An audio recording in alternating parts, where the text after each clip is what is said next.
Jason Carl. Jason Carl. Jason Carl. Let's tell a vampire story.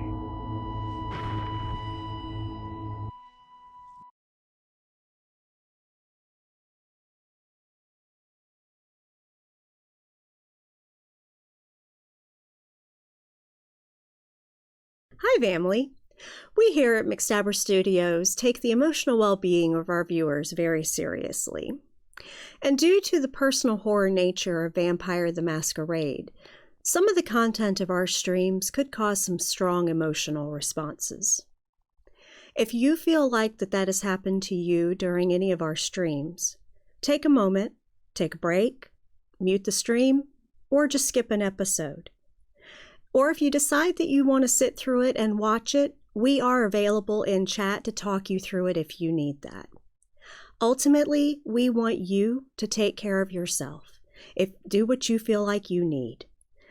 Thank you for joining us on this dark journey, and we hope you enjoy this episode of DC by Night, Vengeance Waits.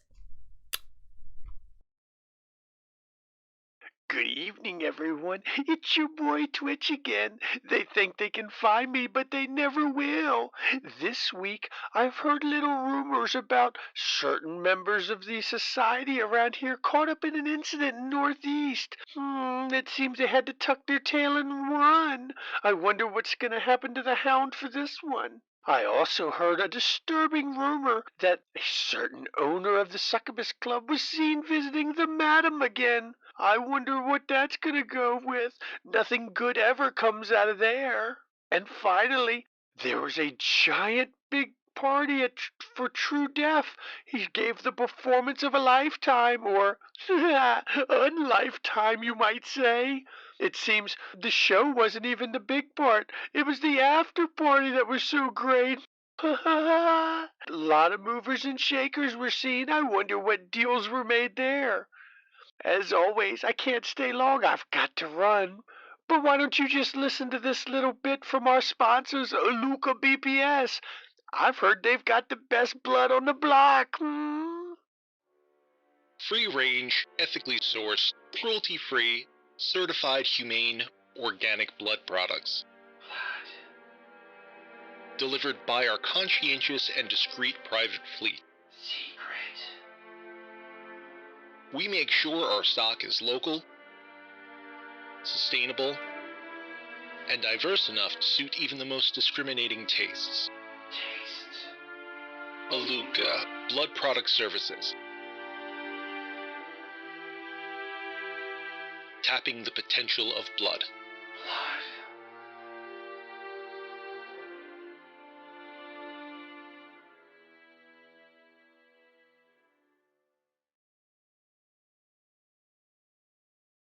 Good evening.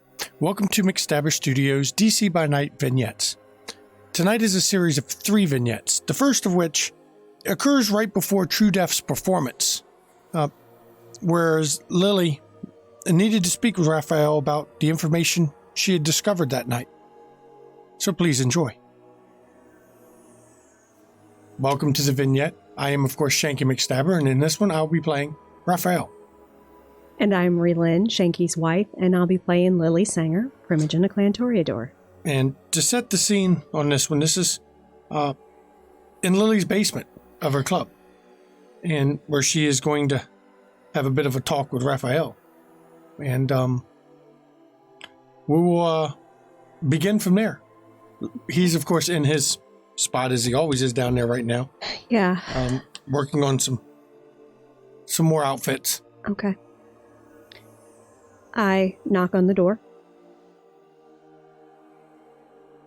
It's open. I walk in. Hello, Lily. Hi. I'm back. Well, welcome back. So, what happened? I mean, you made it. I made it. I had to deal with some powerful kindred, make some trades, and get information. So what did you find out?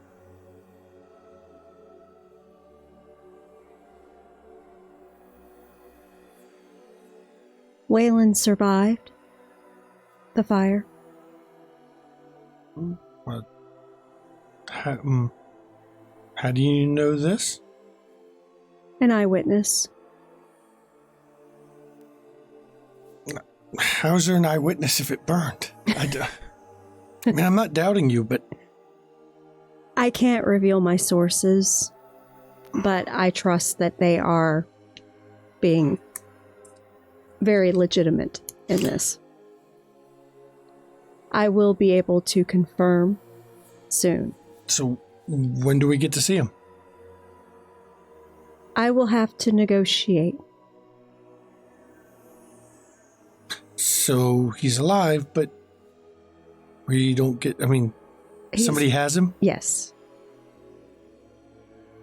Basically, where he is right now is safer than anywhere I could personally hide him.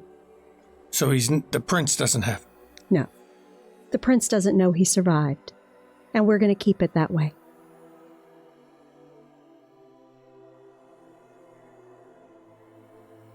I trust you. But this sounds like not a better situation. I mean, he's alive. Ooh, I love that. That's great. But I'm not sure, I mean, yeah,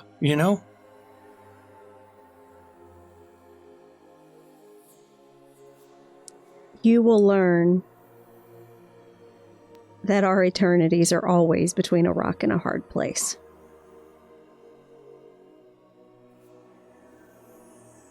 It's not an ideal situation, but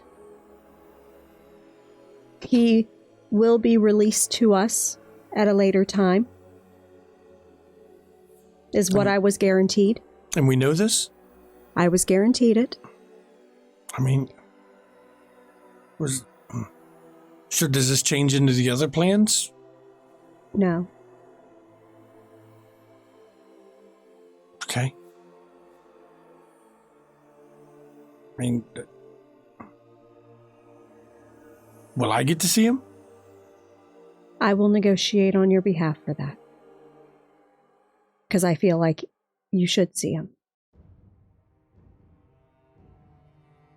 And you're not going to tell me who has him? I can't. I know you're going to handle it your way. That's totally acceptable. That's fine. We can work with that. But as long as I can get to see him, it'll be fine. I mean, I'm just glad he's alive. But it's not real for me until we've died. That's why I want you to see him. You need to see him to know it's true. And I will do everything in my power to ensure you get to see your sire. Okay.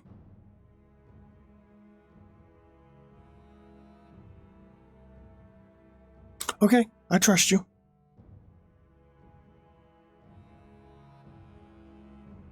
I know I've been told not to trust kindred, but I trust you for now. And that is more precious than you realize, and I am honored. I am doing this for you.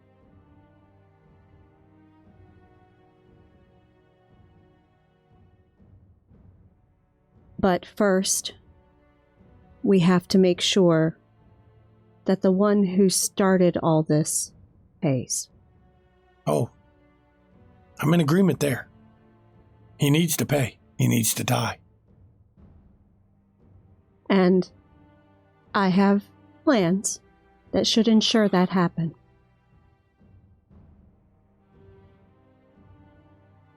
Because while I don't typically get my hands dirty, I'm not above having others get their hands dirty for me. That's fine. I mean, yeah. Okay. I prefer the direct approach in a lot of ways, but I know that's my youth speaking from when I was, on the street, and subtlety wasn't used. So yeah, well, you're not on the street anymore. No, I know. Honey. You know this the politics of this situation better than I do, so that's fine. We'll do it your way. Okay. As long as he pays. He will pay. If somebody else was there, why didn't they stop it from happening? Why didn't they save, I mean, politics, I'm sure. Oh, I'm certain. I'm so certain. What better tool to have to use against a primogen? No. What better tool to use to have against his sire if need be? Don't like these politics that, I suppose I was about to say your kind, but I guess it's our kind. Our kind. Play. I don't enjoy it. I don't like it. Well, I know I don't have a choice. It's the way it is, but no. I will never be a politician. You don't have to be directly involved in the politics. Well, when they try to burn us up, I think I kind of have to. Well, if only to not get burned up. Yeah. Once you have healed, of course, you are free to go hunt and do what you need to do. You're not a prisoner. You're a guest.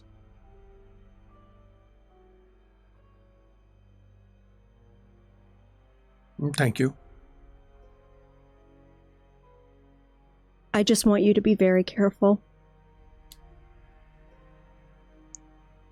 If they don't hit me when I'm sleeping, they have a hard time hitting me when I'm awake. Because I grew up on the streets. I know how to take care of myself. I know when I'm being watched. Okay. I know when I'm being followed. Good. And if you do get followed, let me know.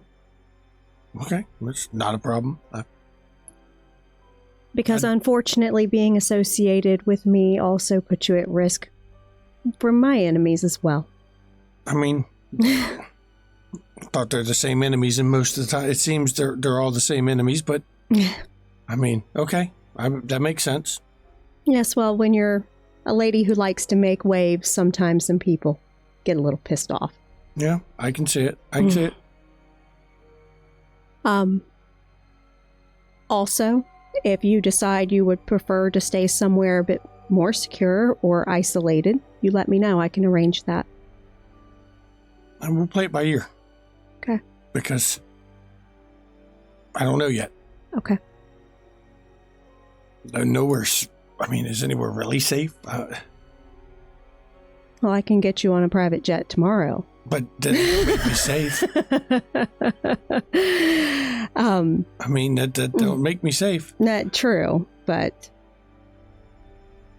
you know.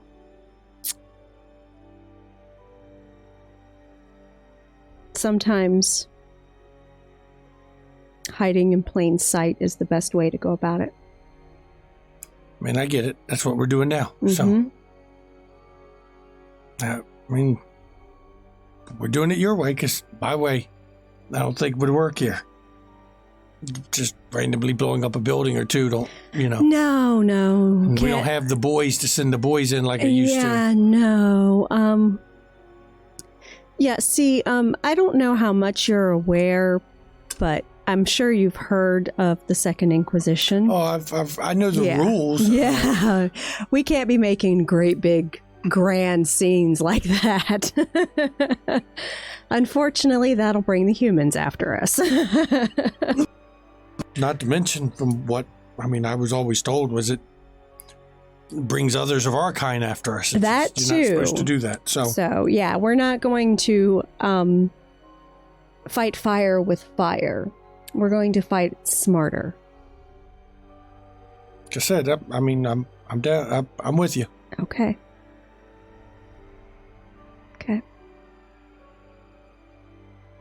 And he breaks out his notebooks and starts showing you some more outfits that he had.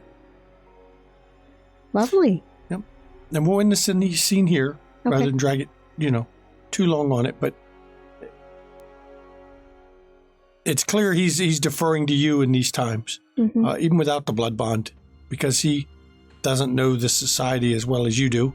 And his method is in a lot of ways will always be the street toughs. Because that's what he grew up with. So, thank you for coming for the scene. And thank you so much. For this next vignette, this one occurs shortly after the opening night of Purgatory, where Locke has finally come into her own at her bar.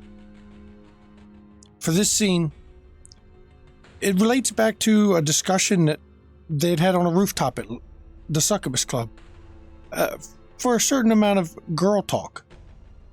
Please enjoy. Good evening. For this scene, of course, I am the storyteller, Shanky McStabber. And I'm Katie. Yeah. Playing Locke. To set the scene itself, this is occurring at Purgatory. Now that it's open, Locke is spending a lot of her off time from working with the coteries business running her bar. And as promised, a visitor comes one night. It's a weeknight, so it's not a full press on the bar tonight. It's busy, but it's not like your weekend crowd where it's really busy. But you're kind of shocked. It's not a night Jack is working. You have someone else working the bar this night. But in the door comes somebody she said she would come visit, but you didn't expect her to. Esmerelda Sang steps in the door wearing blue jeans, a white blouse, and her hair is a little bit redder and a little bit longer than you saw it last time. She's already gotten done up again? She's slowly shifting her. And she comes in and looks around, and like happens a lot when somebody unfamiliar comes into the bar, a number of the patrons look to you to see whether this one should be, ejected out the door or left to allow in. Like to see them fucking try. She gives the motion of she's fine. And Esmer looks around and comes over. Hello, Locke. Hello, Esmeralda. How are you doing tonight? I'm doing as well as possible. I wanted to come in, like I said. You've got a bar now. I was going to come in and see how it's doing. I didn't make opening night business and all, but, it's perfectly fine. I'm not the big crowd kind of type a lot of times. Not everyone is, yeah. And it was fun. It was fun. But you know what? I totally understand. Well, the way you sound, it was fun. Do tell. What happened? I just had to establish a pecking order. Oh. Real quick. And she looks around at the people in the bar and goes, I can imagine you might have to do that. Yeah, but it was fine. It was fun. I hear he'll probably be able to talk again in a few months. I don't know. We'll see. Oh, it must have been a real good lesson in who's in charge. She goes, let me get a drink and, maybe we'll hang out and chat a bit. And she goes over to the bar and she actually orders bourbon on the rocks. Huh. Interesting. So this is, Locke will, lead her back into like the VIP area. In the back area? And as you go back, it appears she's drinking bourbon on the rocks. Interesting. Locke says, fun trick. Wish I'd kept that one. It took me a while to learn it. It was you can not. Learn it. Oh, it wasn't easy to do because, and now that you're in the back area where it's you and Slinky.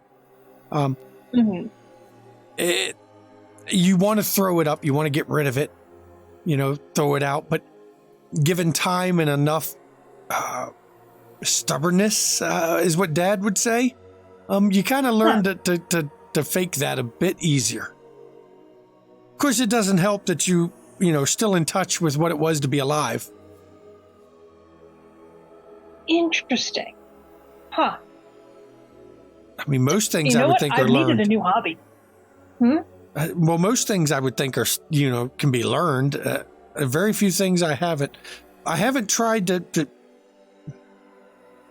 drink the cold blood or anything like that, but. Oh yeah, man. It's great. You get like different texture. You should shudder a bit from that. your options open up a little bit more. Won't lie, it was kind of nice after the riots. Because while I do love hunting, hunting also got a lot harder for a little while, but not for me. I thought it would be for me, but you know, I'm not confined to the city a lot. I can go into the other areas, and I've got places I can get, you know, food other than right here. This isn't always the best place, you know. Yeah, I mean, see, you know, it wouldn't have been a problem, like, you know, being able to move around, but there was always some bullshit that, you know, had to get taken care of that night. You know, you gotta get your shit done before you start running around, so. Yeah, I'd imagine it put a curtail on everything. I mean, you can't go out after and just wander the streets. You couldn't go out to bars. I mean, I'm not a bar, you know, club hunter, but I'd imagine somebody like Lily, it would just, you know, about kill to be trapped too long with that.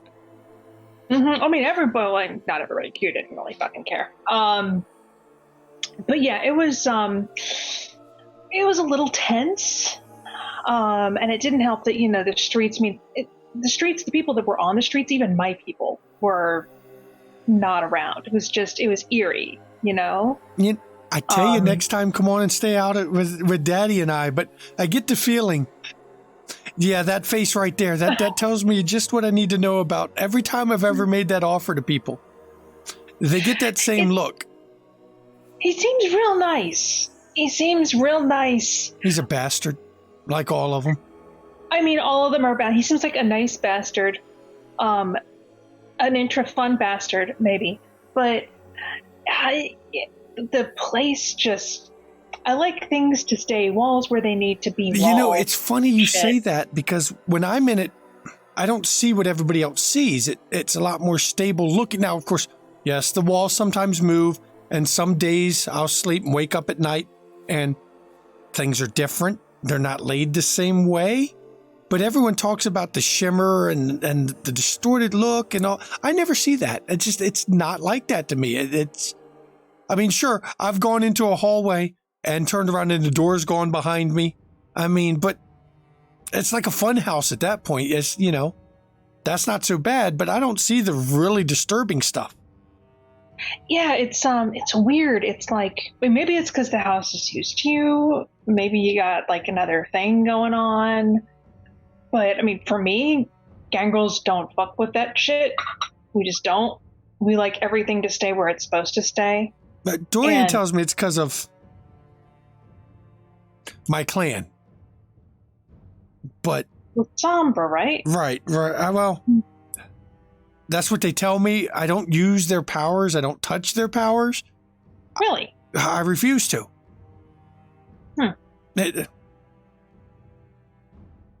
I've come to the conclusion long ago that if I wanted to stay relatively in touch with my living side, I really should avoid playing with the powers that embrace death.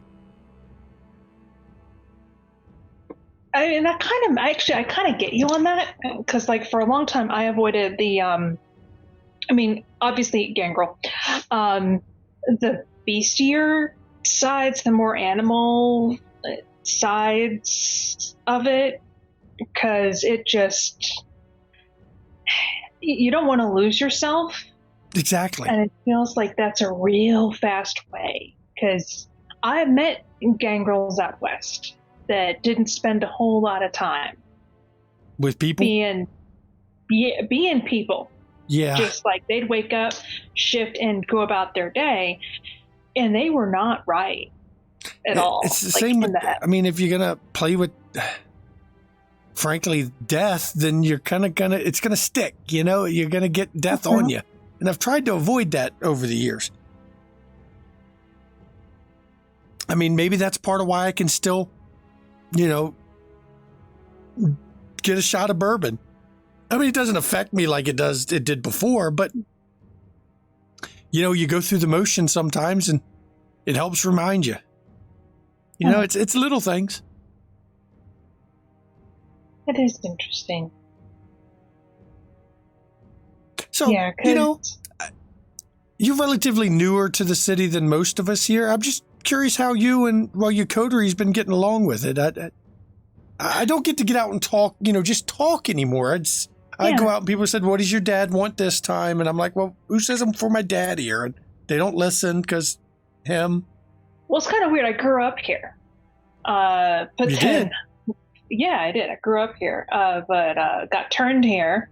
But then right after getting turned, fucking Sabat happened. Yeah. And there were a couple of, the soft ones, the squishy ones that needed somebody who could punch somebody if something happened. And, carpooled out west, made our way to LA. And I kind of hung out there for like 20 years. So you missed all the nastiness around here. I mean, I missed most of it too because I didn't have to leave the castle if I didn't want to, but it was kind of ugly. I mean, my sire was here. So, I mean, I don't ask her about it.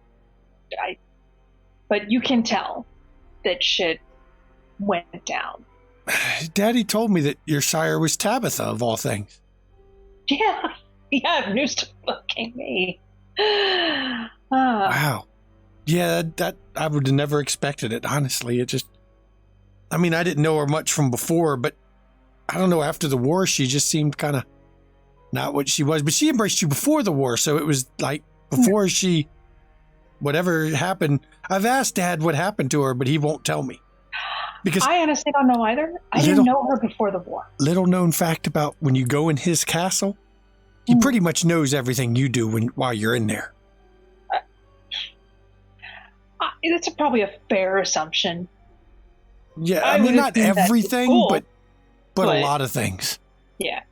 Especially if it's like something you're thinking hard about. Uh-huh. You learn to think about other things if you live there.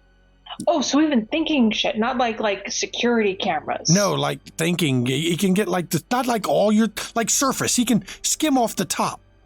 If something's bothering you real bad and you're in there, he knows about it. So you learn to play mental games. What I do, and it's pretty funny, I do nursery rhymes in my head when I'm hanging out in there. That's okay. So he gets, Hickory Dickory Dock and Jack and Jill, and he gets those constantly. And it's pretty funny to me because it infuriates the hell out of him. But yeah, rancid lyrics. Okay, cool. I got it. Yeah, but don't tell any that. We'll keep that between us girls, right? Oh yeah. But yeah, I actually didn't know she was my sire until I came back. I knew. Well, I didn't know who you were, but I knew of you. I get that a lot. Yeah. I bet you do. Weird. That's. I mean, I understand. My sire didn't hang around either, and frankly, I didn't want to hang him around anyway because, I was. Whereas you were embraced, from what I understand, was, a favor kind of thing. I never got the full details, but it was like, you had done something and it was to pay it back in a way for something you had done. I was kind of embraced as revenge. Oh, fun. Yeah, because, my real dad, Velois, that came up, I'm sure, because Dorian likes taunting him about it. He used to hunt Sabat all the time, and he pissed off one too many, so they decided that this was going to be a good way to get even with him, was to turn his actual daughter into a Lasombra. Since he hates him. Yeah, he couldn't have been turned that long when they did that then. He is not as old as people think. I mean, I'm younger than people think, too. I'm not as old, but he's not as old as most people think. I mean, he was embraced in the 60s. Okay. Yeah, I think that was like around Tabitha's. Right around kind of the same time, really. But see, I know in his case, he learned a lot. He fought so much that he kind of honed his skills faster than many of us do. Because, well, I mean, if you're fighting a war, you kind of get better at it or you die. But then they embraced me as revenge, hoping he'd kill me. And so I kind of hid at Dorian's because I knew that, nobody was coming in there to get me. No, fuck no. And, as unstable as he is, if you know his game, you can manipulate him a little bit. You just got to play up to the psychosis. It works pretty I'm well. more familiar with that than I like to admit. Do what we do to survive. Hmm. So, I mean, how about your the rest of your coterie? I mean, you got Quartermain. He seems kind of... Quartermain's cool. He seems kind of standoffish most of the time. He doesn't really... It's, you know what, it's the private eye in him or something, like, you know. And he gets kind of nasty sometimes, where it's like he has to know the thing and he gets one track minded. You're just like, okay, guess I'm along for the ride on this one. Wait until there's something to punch. So he's a little standoffish, but he's, you know, if you get to know him, he's pretty chill. I mean, we've had to do that a few times, like hang out. You know, I mean, especially if we were, you know, Hound and Sheriff for a while. Yeah, I can see you'd have to kind of work together on that, though he wasn't Sheriff long, but I mean, you know. But, you know, I mean, I liked him. I like him. I also liked him as Sheriff because, you know, he didn't treat me like a fucking idiot or a neophyte, which, I mean, I am. I get it. But yeah, the new art, I've seen him. He stopped into Dorian like twice and then he stopped coming. But before he stopped into Dorian, he was kind of... I mean, he hasn't been over to Dorian's in over 2 weeks now, but he wasn't... Dorian was highly amused, though, when he left. Some private joke he was having at art, but... Yeah. It's, be careful around him. Everything. I avoid him. Oh, trust me, I would totally avoid him if I could. Let's be frank, I'm not really involved much in DC's Kindred thing, you know? If you're around him, just keep in mind, what would the Tower want? And just play to that. Yeah, that doesn't put, you know, what would they want of me? I guess supposedly La Sombra are joining, but yeah. I mean... Honestly, you know, don't fuck with them. Just keep the 6 traditions in mind, and you're probably okay. I'm just real concerned because everyone else is acting like he's chill, and this is like the worst we're going to see is him being kind of like a prick. You know, that we're kind of seeing that we're not done. That's the thing. And everyone's kind of acting like this whole segment of him being a hippie didn't happen, but it did, and he remembers it. So that has to have changed something, and I don't think it's changed like, oh, he's learned that he could be a fucking hippie and it's cool. I think it's going to be worse. I didn't know him beforehand, so I don't know, you know. I didn't know. I've had to do research. Yeah.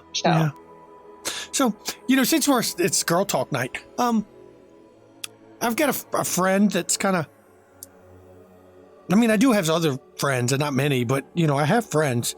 And she's kind of caught in a situation with an ex, and I'm curious what you can say about that.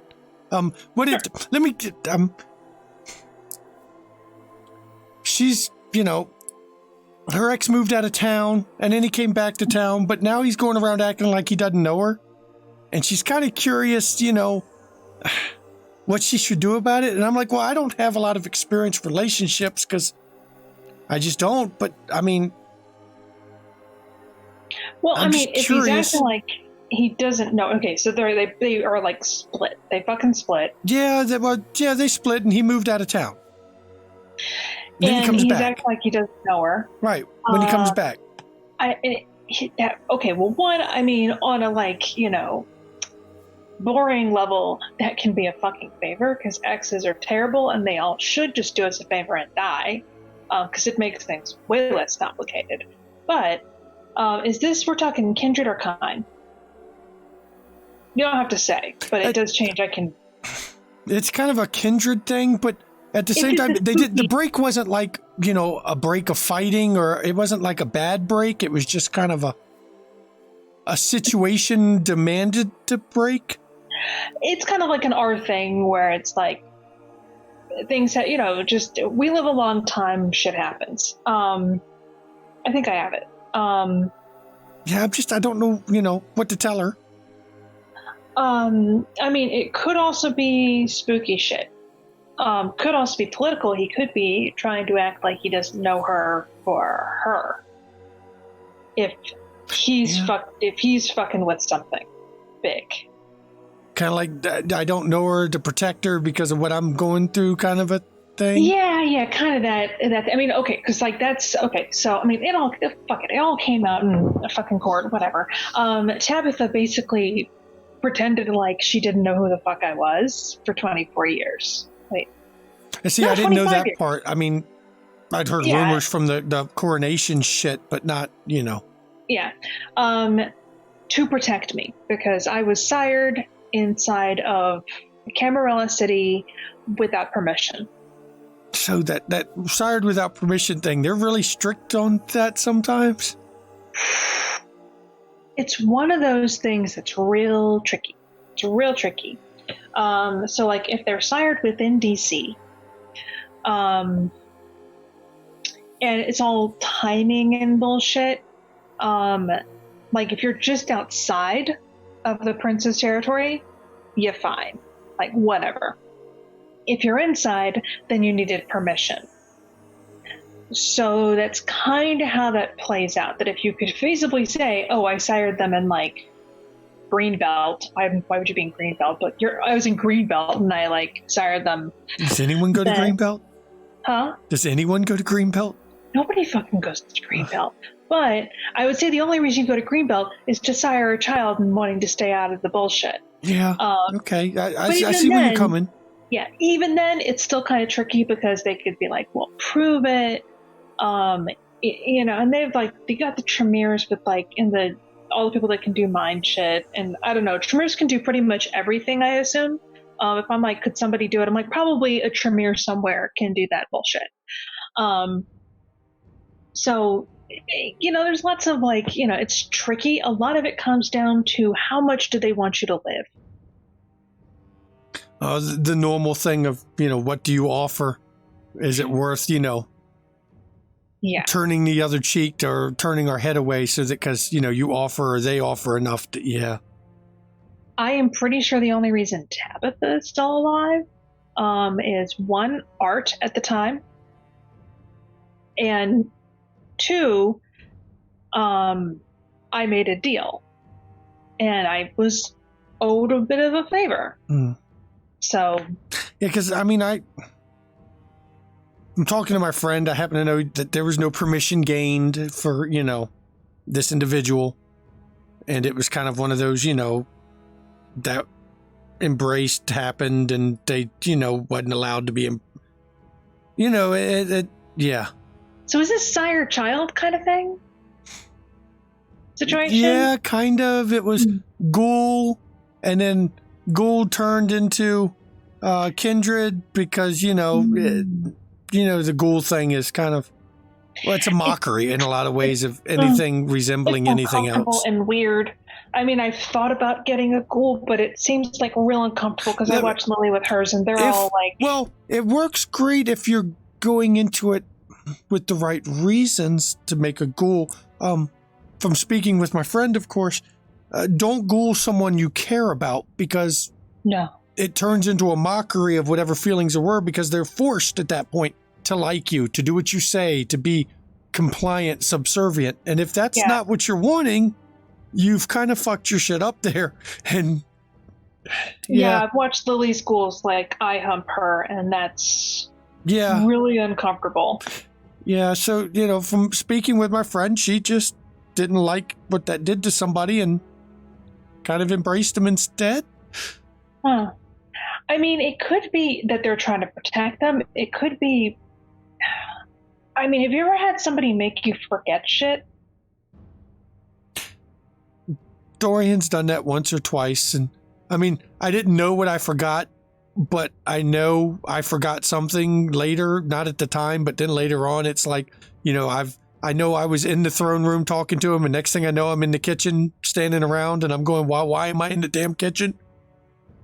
Yeah, it's, I mean, I've seen it I've not seen it on our kind done. I see it all the time on fucking kind. But I know it can happen to our kind. And it could be like shit got rewritten. I mean, maybe. That's essentially what Dorian was doing to Art, was rewriting parts of his memories and twisting and turning and doing some odd shit. And see, nobody, and when I brought it up, when I was like, there's something going on here, there's something wrong, and everyone's like, Art's just fun. He's fine. Leave Art alone. And I was like, oh, he's disaster waiting to happen. And now we have it. And now he's my boss. Well, and this is not good. It's funny you say that, because Dorian, the last time Art came, of course, I caught, the acoustics are weird in that place. You'll hear things you shouldn't and then hear other things you should. And, it's odd. But I distinctly heard Dorian tell Art that it's just not going to work anymore. And when Art left, he said something about that rat doesn't realize what I've let loose. Yeah. He was kind of pleased about that part. Interesting. I mean,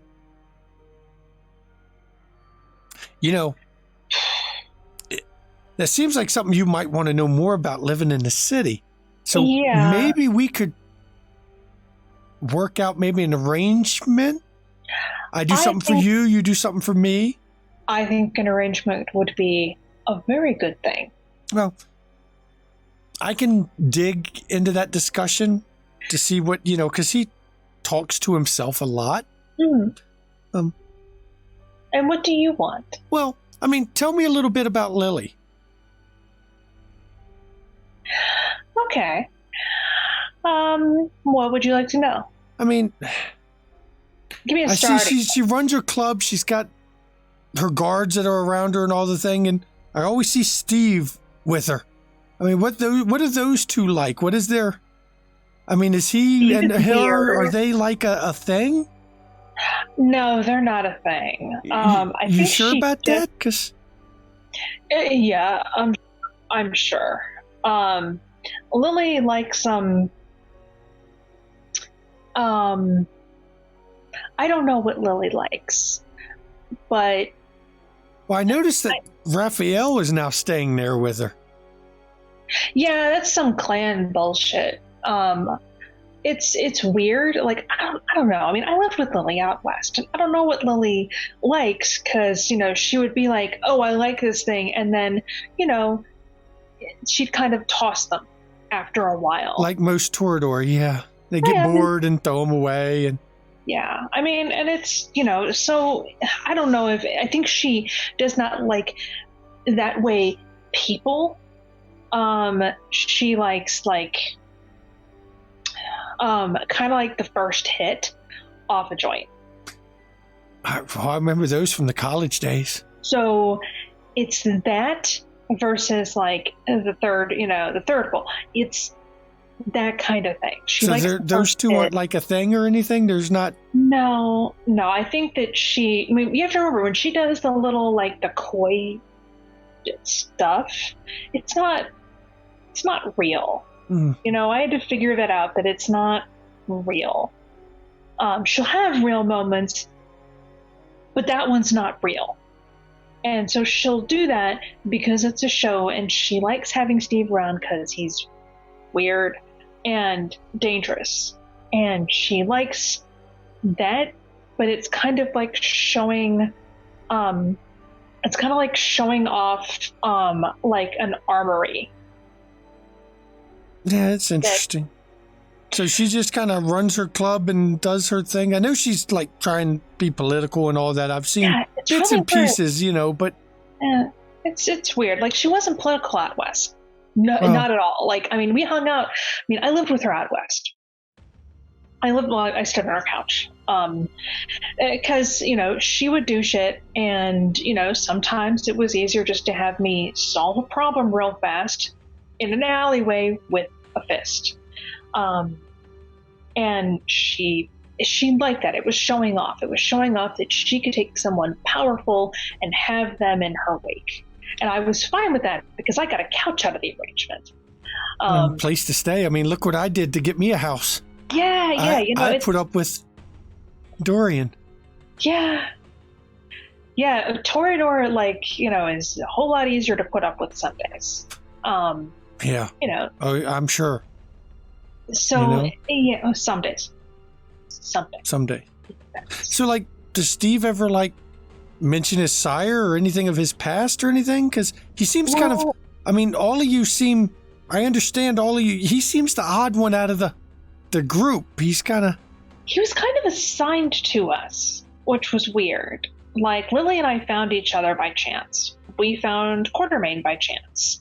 We came here and Vitel assigned Steve to us. Now, see, that's, Vitel did that? Yeah, we were just called over to, like, I think it was the Musha Memorial one night, and he's like, there a lot. Yeah, he's like, hey, this is your new coterie member. See, that just seems odd. It was a little weird. Won't lie. We were kind of like, what the fuck? But we're like, hey, this guy seems chill. So he seemed, it's like, oh, whatever. Like, we got did we get a favor out of it? I don't think we got a favor. I think the favor was like, hey, I'll let you stay and keep your domain. Was one of those just like, I'm running the place. Here's one of the random things I'm going to ask of you. I mean, it was his city. I guess he could do that. Yeah, and I mean, we had a pretty nice domain, so. Oh, yeah. I mean, that's a hopping place, I got to say. Yeah. Of course, now you've got this one. I mean, you two have got like your coterie seems to have two of the best places in D.C., Adams Morgan and DuPont. I mean, all that's left is Georgetown, but we don't go near there because of the church shit that goes on there. But, I mean, you want to talk about the hopping places, those are like the big three, and it seems like your coterie's got over half it now. Yeah, it was, this was just, it's not bad. It's not a bad arrangement. I mean, granted, we've got a big territory out where we are, but I mean, it's in the sticks. I only get to deal with Dorian and some werewolves, and, my friends don't come over because, The place and werewolves. Yeah. I mean, once in a while I take trips up to Baltimore and hang out. I got a couple friends up there, and sometimes I come into DC and visit Mallory to get, how you like it. I've gotten it I'm going back. I don't want to do like an overnight to my old self, but I'm slowly, transitioning. Yeah, we're still, I'm going to get a tattoo. I'm going to get the tattoo pretty soon. I'm excited. Oh, you are? Yeah. Oh, cool. Yeah, of a Locke. It's, I couldn't think of anything better. No, actually, that sounds, I like the set. That sounds cool. It's like a play on words. Yeah. And she goes, I've got a tattoo, just one. Oh, really? Yeah. Was it one before or after? Oh, from before. This was before I was a long time before. Well, not a long time, but before I was embraced. And she pulls up her arm, and there's a name tattooed on her inside of her arm here. It says Brian on her arm. Right. And then she just kind of pulls back down. Huh. The funny thing is now I'm stuck with this for eternity, because it's... Yeah. I mean, Mallory said he could take it off, and I'm like, but it's part of me, and it's a reminder, and, And then Mallory said something about doing cover-up. It could change it and make it stylized. And I'm like, but, it's effort. And plus, you need these reminders, as I said, about what it was like to be before, to hold on. Yeah. Yeah, that's one of the harder parts. And Locke, you can roll wits awareness. Okay. Oh, dear, do I have my... You know what? If not, tell me how many dice and I'll roll. Wits awareness is 6 dice. Because I've got them. Because I roll it. And you got like what? 1 hunger? 1 hunger. That's what I thought. You got 4. Okay. You'll notice that when she has her wrist out like that, it's not really all pale. She's either running blush or she's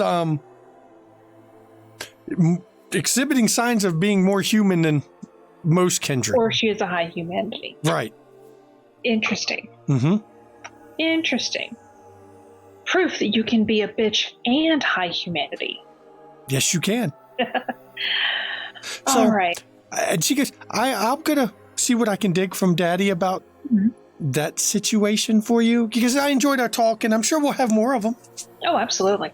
And I'll be here most nights. And the night goes on, and I'm sure you two spend quite a bit of time chatting it up. Yeah, that bullshit. But I think Locke comes out of it with some information she didn't have and some questions that she didn't have that now may get an answer. Huh. And there's Interesting. something about art that Dorian found funny. Yeah. And she'll have to have some interesting conversations with Steve. Uh-huh. Or Brian. Uh-huh. And that is where we'll end this particular scene of the vignette. I believe there may be one other, or it was before. I don't know yet. I'm still recording them for this week, but thank you, Locke.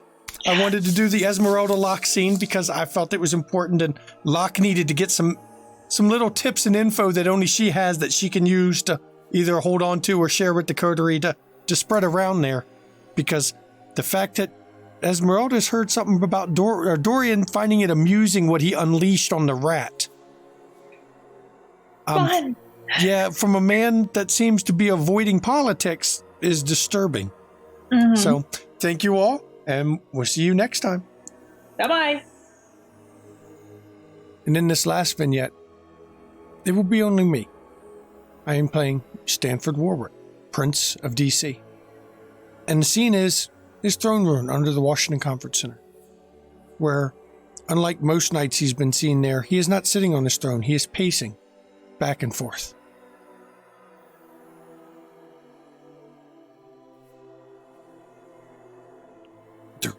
They're out to get me.